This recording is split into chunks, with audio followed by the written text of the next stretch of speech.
everybody. Today we're going to talk a little bit more about social media, and I figured since we've been talking a lot about social media, it's going to be really important to talk about some of those social media do's and don'ts. And my job today is to share with you some of the less than sparkly ways I have fallen flat on my face on social media. I will say that, it's so important for all of us to be ready to fail forward every single day, whether it's on social media or anywhere else in this business and in this life.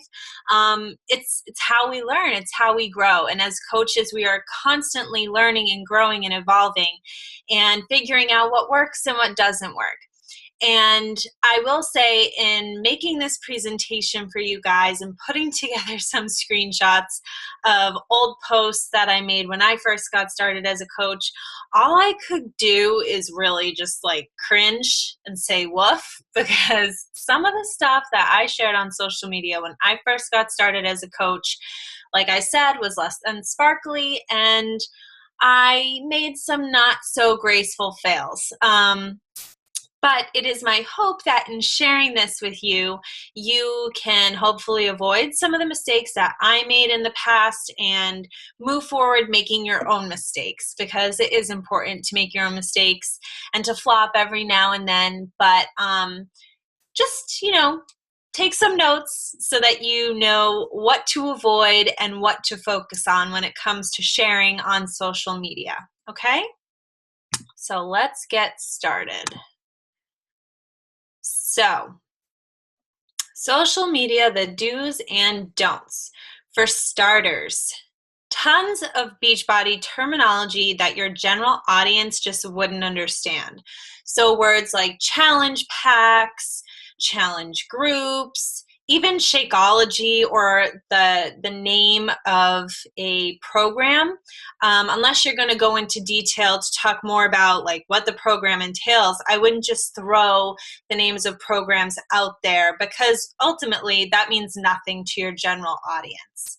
The other big one, using stock photos. So stock photos are those photos that you're going to find when you go to the Google search engine and you type in 21-day fix or 22-minute hardcore. You're going to come up with pictures of autumn and the containers and, just the photos that Beachbody puts out. You want to avoid those at all costs and truly just focus more on putting together your own photos and sharing your own experience.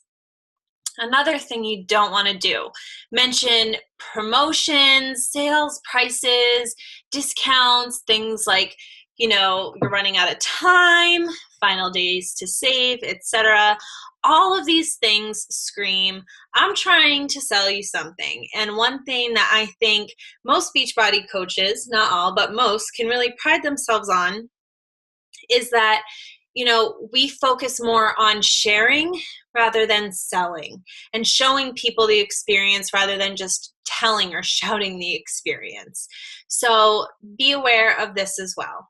Lastly, mass tagging. So sometimes you'll notice that I'll tag you guys or some of my clients in a post when it comes to sharing that we're going to be hosting some kind of an event or a new support and accountability group. Please make sure that if you're tagging anybody that you have their permission, because not everybody likes to be tagged on Facebook and things, and some people are more private. So just be aware of that. So here, my first shining example of a woofy post. Over on the left, we've got those awesome stock photos that we want to stay away from. We don't, necessarily know what Insanity Max 30 is or what the 3-day refresh is, especially if we're just Joe Schmo scrolling through Facebook. This just looks like a really salesy ad to any average person. So the other thing, again, final hours to save, it's just screaming, I'm trying to sell something to you. You don't want to do that. And again, on the right, I use the word challenge pack and promotions. Yuck. So nobody knows what a challenge pack is or what the value of a challenge pack is. And by that, I mean, we know as coaches that it's the total package. It's going to set our clients up with the fitness and the nutrition and the support, but nobody can read in between the lines here. Nobody knows what a challenge pack is. So I'm using terminology that people don't know or understand. I'm using stock photos. I'm sounding desperate. And it's just a really bad combination of all kinds of things not to do. Here, again, sale ends tomorrow. Time is running out. Just not a good idea.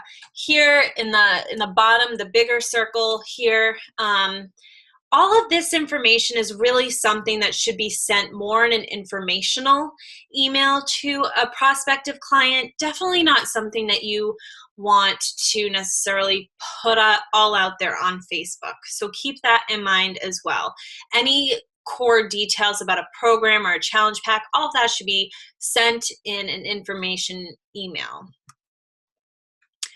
What's wrong with this picture here? Yes, stock photos. This is what I'm talking about. You're going to get the pictures of Autumn and the containers and the Shakeology. I'm not sharing me. I'm not sharing my experience. I'm literally hiding behind the products here, which is an absolute no-no, okay? Again, you want to focus more on sharing you, sharing your experience. Maybe share a photo of your portioned out meals. Share photos or videos of you getting your workout in. Really breadcrumb your journey for people, and don't just, assault people's news feeds with these, tacky stock photos and these salesy posts, okay? So this is how that previous post looks today. And what's interesting is that this was literally 1 year later. So that this previous slide that I was just on, that's from February of 2015. This is from February 2016. So in this post, here's what I do. I evoke intrigue. I reiterate that my life has changed because of my decision to commit to this journey 15 months ago. I remind them that in recent days I've shared my client results, which got a lot of engagement. I shared nuggets with them about how this could be of value to them, and I'm putting them first, wanting to clearly help them and not clearly help me. A salesy post screams, let me help you help me, whereas something like this screams, let me help you. And again, here I'm not mentioning the name of any program. I'm just saying, here's what you're going to get: an informational group on the program, the nutrition plan, and the Superfoods Nutrition Shake, as well as a support and accountability group that have my challengers achieving amazing results. I'm not using the words 21-day fix. I'm not using the word Shakeology. I'm not using the word challenge group. I'm using terminology that my audience understands, can relate to, and can be intrigued by.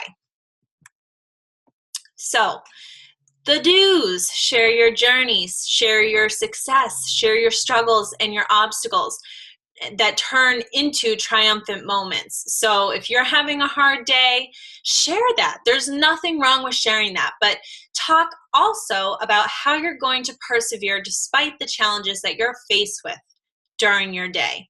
Remember to breadcrumb your story, to share you, to be authentic, to be real, to be vulnerable, to be honest and be uncomfortable, and to step outside of your comfort zone. Everything kick-ass exists outside of your comfort zone. If you feel your heart sink into the pit of your stomach right before you go to hit post on that post on social media, I'm telling you, you are doing it right. So the do's: be real, share your shortcomings, and turn a negative into a positive. One thing I struggle with is finding balance in my very busy life. And it's one thing that, ironically enough, I preach it to my clients and I preach it to my coaches, but I don't always practice it myself. So that's what this post was all about up in the top right-hand corner.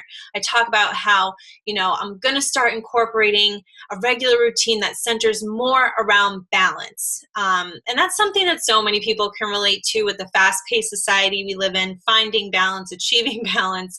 It's an art, truly. So sharing your shortcomings and turning a negative into a positive. The bottom left corner, sharing what we love about the coaching opportunity and the lifestyle. So in this post, I think it was like 10 in the morning, or 11. Oh, nope, just kidding. It's 11:45 a.m. and I'm still in my pink polka dot beady pajamas. I'm curled up on the couch. Snow's falling outside. I'm hanging out in front of my Christmas tree and I'm getting some work done. And I'm just living a very cozy, laid back lifestyle. I'm just getting my work done. My office is where I make it. And, that's something that a lot of people, would find exciting about this opportunity, is having that flexibility, being able to create your own hours, wherever you want your hours to be, whatever you want your hours to be. And so sharing little nuggets about what we love about the opportunity. Here, my sweet friend Lindsay Benson, she shared a post about how she's had a really rough go of it with her kids being sick, but she's still staying on track. She made zoodles, which, as we know, are the healthy alternative to noodles. She shares about how this negative experience is turning into something positive because she's still staying on track. She's trying to be inspirational. She's using an eye-catching, happy image. She's sharing herself, and she's sharing something that other moms can relate to, which, is the craziness of having sick kids at home. And if you look, literally 83 people like this post. It's so simple, but it's inspiring because she's a power mom and people love seeing that.